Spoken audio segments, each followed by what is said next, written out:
E aí, prontos para mais uma questão? Que diz aqui essa questão? Ele fala o seguinte: veja a imagem para responder às questões. A imagem acima mostra a causa do descarrilhamento de um trem causado pela deformação de seus trilhos. Que característica física pode ter causado essa deformação? Então, basicamente aqui, a gente percebe que é um problema de quê? Um problema de dilatação térmica, né? E aqui ele pergunta qual é a característica física, né? Ou seja, o que que houve aqui, né? Que condições teve para que esse trilho ficasse torto, né? A ponto de descarrilhar aqui, por exemplo, um trem, tá? Aqui ele fala, né, a velocidade do trem. Bom, a velocidade do trem, tem a ver? Teria, né, se esse trilho aqui, por exemplo, fosse uma curva, né, se esse trilho fosse um formato, né, ó, aqui tem uma curva, e aí o trem em alta velocidade vem, de fato, se ele tem uma velocidade muito alta, ele pode escarrilhar, se tiver uma velocidade muito elevada, para fazer uma curva, por exemplo. Mas aqui a gente percebe que o trilho está nessa região que ele está, ou estaria, né, estaria reto, né, deveria estar reto. Então, se deveria estar reto, não vai ser velocidade que vai fazer ele descarrilhar. Então, aqui a velocidade não em reta, por exemplo, não interfere, tá? A temperatura dos trilhos, isso a gente vai pular, vamos ver aqui as outras. A massa do trem não é a massa que vai fazer a massa, né, quer dizer, não é a massa do trem que faz o trem escarrilhar, não é essa, não tem a ver com massa, não. A gravidade local. Bom, a gravidade também não tem nada a ver, né? A gravidade não faz aí o trem descarrilhar de maneira alguma.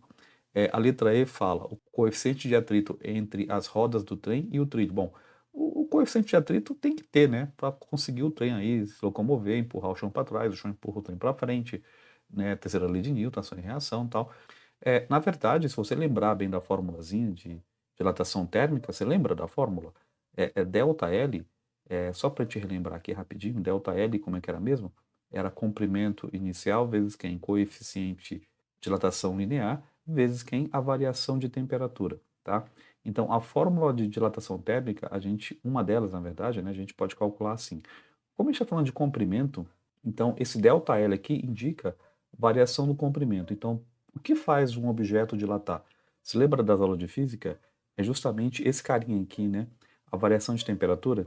Então, quando nós temos uma variação de temperatura agindo sobre um objeto, ele vai ter uma certa dilatação, né? E essa dilatação depende desse coeficiente aqui, né? Quanto maior o coeficiente, mais dilatação.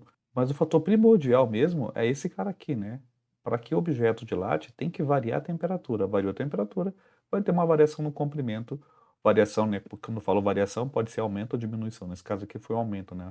A gente percebe que conforme a trilha aqui esquentou, o objeto aqui dilatou, né? E como ele não tinha espaço para poder dilatar, ele foi lá e entortou, e quando ele entortou, o trem passou aqui e descarrilhou. É óbvio, tá? Então, o que influenciou diretamente para o trem descarrilhar foi a temperatura, né? Então, a temperatura influencia na dilatação térmica dos objetos. Bacana? Relembrar um pouquinho aqui de dilatação? É isso.